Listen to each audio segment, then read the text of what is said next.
I'll start tonight with a wee story. And Patrick Devlin was ahead of his game.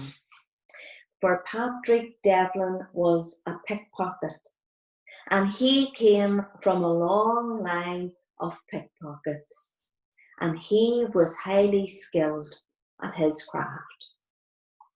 Now, Patrick's speciality was that he liked to go around race courses and dress up in his best bib and tucker, and he would blend in with the crowd, and he would pick maybe a wallet or a purse or maybe a nice watch from a chain. And he made a pretty good living of that. But one day he decided that he would like to make the journey to Ireland and go and spend the day at the Curragh races. Now, not for work purposes, but for leisure this time. And as he stood at the paddock, looking at the horses to see which one he thought would be a winner, he felt the lightest feather touch on his back pocket. And when he put his hand round, sure enough, his wallet was gone, and he could not believe it.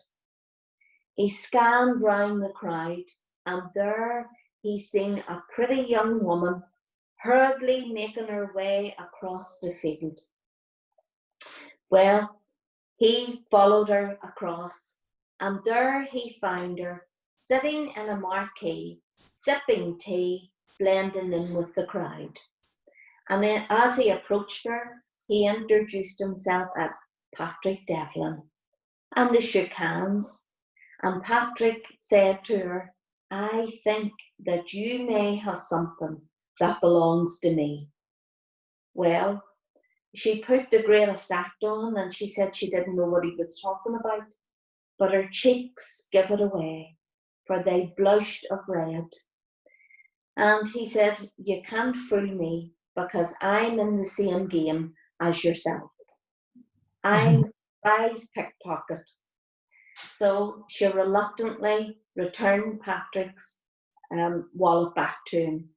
But they sat and they chatted, and they realised that they got on very well.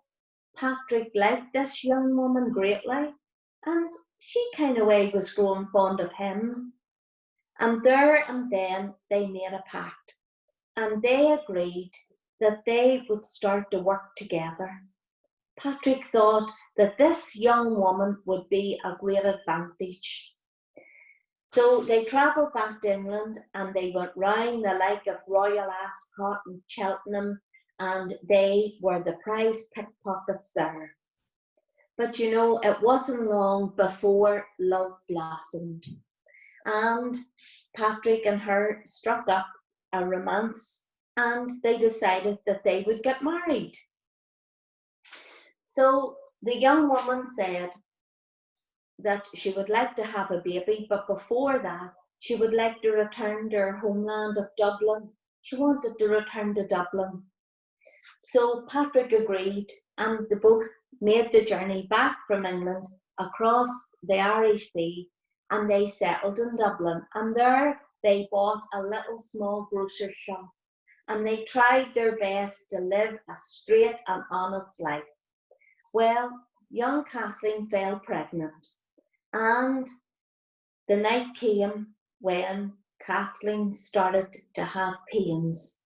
She was in labour. Patrick ran as fast as he could to get the local midwife.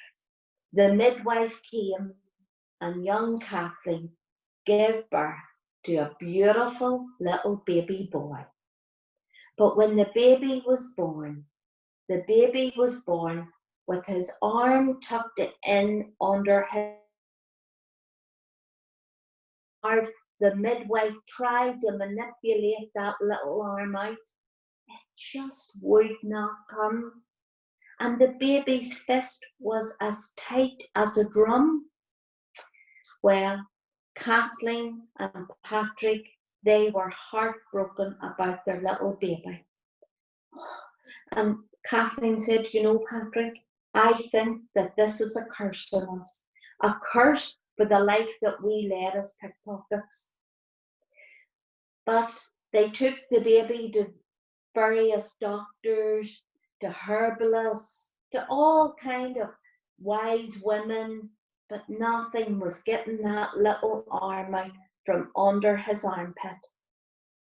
But one person told them to travel to Harley Street, and there would be a doctor there would surely help them, that he was very well known and, he was very skilled. Patrick and Cathy made the journey across to London, and sure enough, they went to Harley Street, and they went into the doctor's surgery, and they explained to the doctor what had happened. This is our little baby, and look what's happened. His wee arm is tucked in under his armpit, and we've tried to manipulate it out, but there's been no joy. So the doctor listened, and he said, "Now listen, Kathleen and Patrick, I want you to tell me a bit about yourself."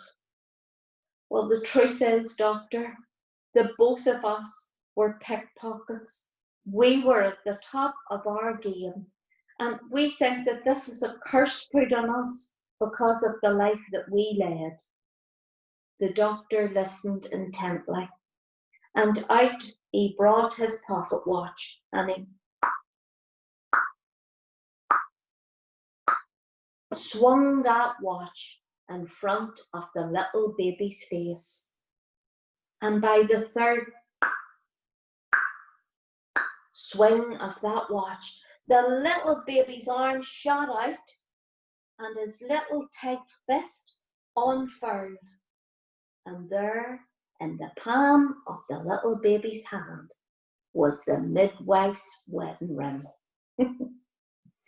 That's my story for tonight. I hope you enjoyed it.